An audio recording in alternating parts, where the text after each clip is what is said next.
Hi everyone, Aaron here for Zollotech, and Apple Intelligence has been one of the biggest frustrations in recent memory from Apple for multiple reasons.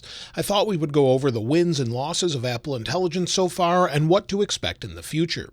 Now, the first big disappointment with Apple Intelligence is the devices that it actually supports. It only supports iPhones with 8 GB of RAM. That means if you had an older phone that supports iOS 18 with iPhone XS Max or something else, even the iPhone 15, you don't get the options, and you never will, unfortunately. So that's something that Apple decided based off of 8 gigs of RAM, and many of those features will never see older devices. That's a bit unfortunate, forcing people to upgrade if they want those devices. Also, iPhone 16 was supposedly designed for Apple Intelligence. However, it didn't get many of those features when it first was released, and the overall sort of release was odd with this. If we go to the iPhone 16 Pro, for example, you'll see that it says built for Apple Intelligence now, but no longer designed for Apple Intelligence. So they're changing some of the marketing, and again, this is due to some of the lack of features. Now at WWDC 2024, Apple showed some pretty impressive demos of what things could do, such as Photos cleanup, major Siri upgrades, and much more. I thought we'd recap the features quickly, go over what I actually use and what I don't use and what we can expect. Now, Apple Intelligence started with iOS 18 and the overall feature rollout in stages instead of releasing all at once. With Apple Intelligence, the first features had to do with things such as call recording. However, this isn't technically an Apple Intelligence feature, but Apple originally listed it on their website with Apple Intelligence. So whether or not it really is Apple Intelligence, it's probably just recording on the phone, but either way, they listed it that way. Of course, the biggest change was Siri with a new look. And of course, if we press and hold the power sleep wake button, we have that new look overall, or we can double tap at the bottom to go into type to Siri and ask Siri this way. So definitely a nice look there as far as visually, but it didn't really get much smarter at all. Of course, we had writing tools, which is really nice if you go into Notes. And within Notes, we've got Apple Intelligence, some of which they updated this throughout the different updates, but we've got writing tools, we can proofread, rewrite, and we've got other features such as creating things with Compose we'll talk more about in a moment, as that was not part of the first rollout at all. Of course, with voice recordings, we have the option to record something, have it transcribe that, and then if it's long, we can actually summarize what was said within that message. We see this throughout the OS, which was really nice to have.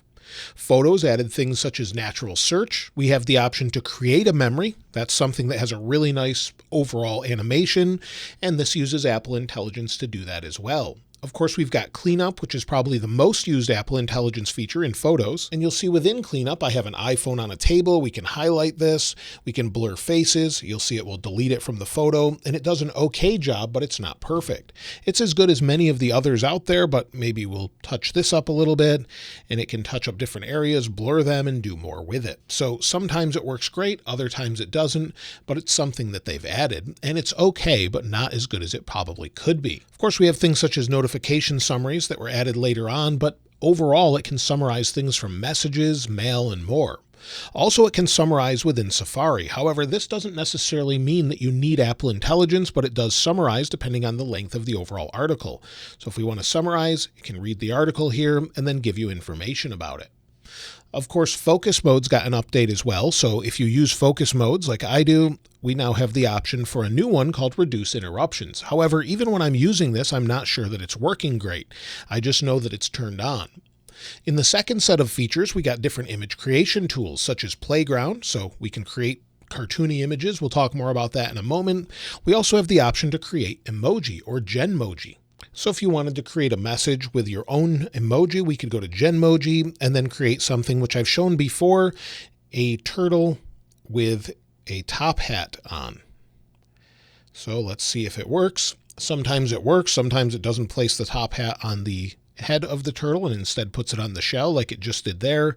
And you can use these however you'd like and continually make them if you want to use them. However, again, it's hit or miss depending on what you're doing. With the same update, they also added the option for ChatGPT integration, which is really nice. So under your Apple Intelligence and Siri options, we have the option for ChatGPT. That integrates well throughout the OS, along with Visual Intelligence, which is something you can activate in multiple ways, but go into Visual Intelligence and then recognize what's in the frame. So if we want to search for what's here, we can search using Google or ChatGPT, and it will recognize what it is, showing that it's a Galaxy tab, or at least that's what it thinks. And again, it's hit or miss. We have writing tool updates that they provided with the next set of upgrades with describing a change once they integrated the overall ChatGPT change that I mentioned already.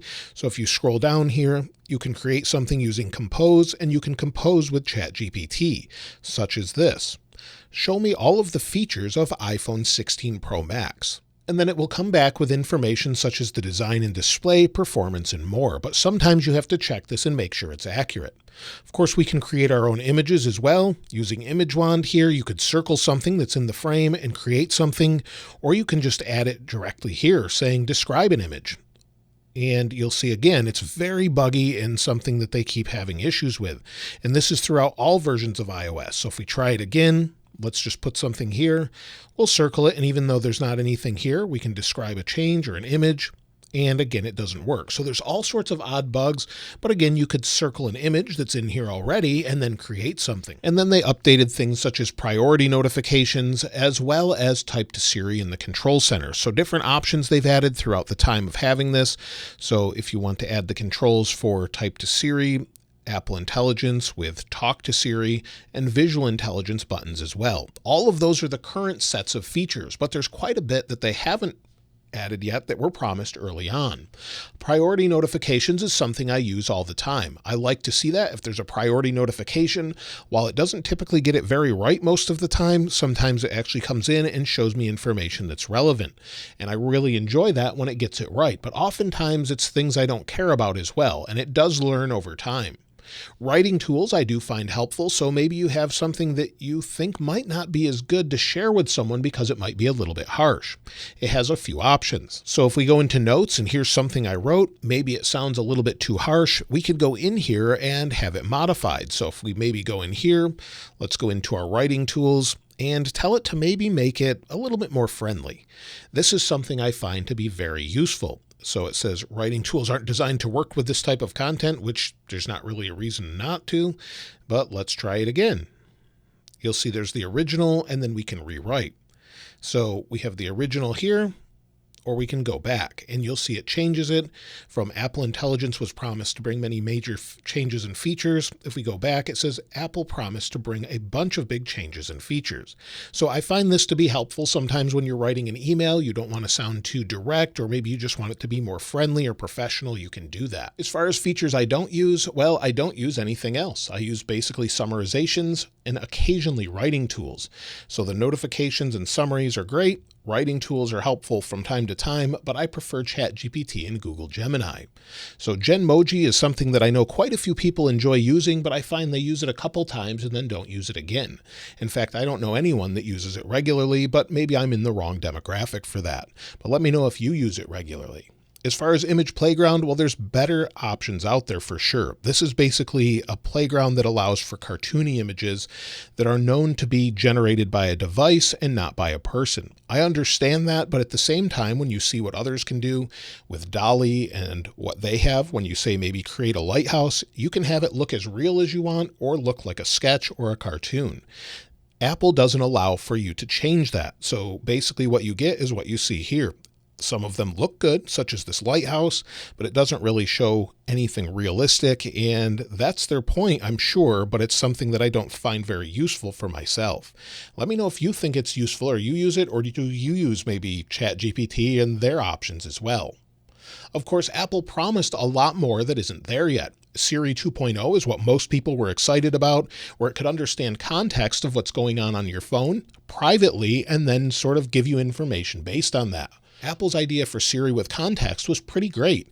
Maybe you could find out when you need to pick up your mother from the airport, and it would understand the airline they're coming in on, check if there's any delays, what gate they're arriving at, and also know where you're located and how long it takes you to get to the airport based on local traffic, and tell you what time to leave. All of that information could work privately, and it's something that looked great, but we haven't seen that work yet. So those are things we could look forward to in the future that look to be delayed till at least iOS 19, either in the fall release or possibly not until 2026, as late as iOS 19.4 or later. So these are things that Apple promised that just never arrived. I understand they're hard to make and sort of develop, but you'll see other companies using servers to do this with more sort of horsepower behind them with server farms and everything else. And we haven't seen that because of privacy and other concerns. Now, I really appreciate the privacy concerns and the focus on that. But again, I don't think people care as much as long as it's maybe tied to an account and others can't see it. So I'm not sure. It depends on the person, of course, but that would be great to have Siri with context, and we haven't seen it yet. Of course, device support is definitely something people are sad about and angry about even, hoping it comes to older devices, and it's just not going to come to older devices as it requires more RAM.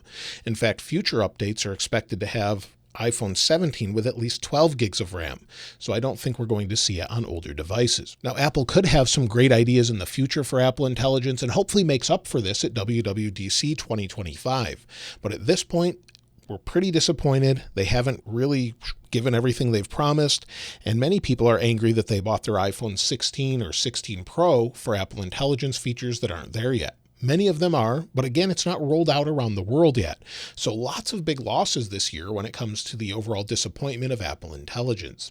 So I thought we'd just talk about it. Hopefully we'll get some new features that really make it worth it, turn the overall view of it around, and of course we'll have integrations with things such as Google Gemini soon as well. So lots of things are coming in the future, but we haven't seen them yet. Let me know if you use Apple Intelligence, whether it's on an iPhone or iPad or even a Mac. I'd love to hear from you in the comments below what you use most. And of course, I'll link this wallpaper in the description like I normally do. If you haven't subscribed already though, please subscribe. And if you enjoyed the video, please give it a like. As always, thanks for watching. This is Aaron. I'll see you next time.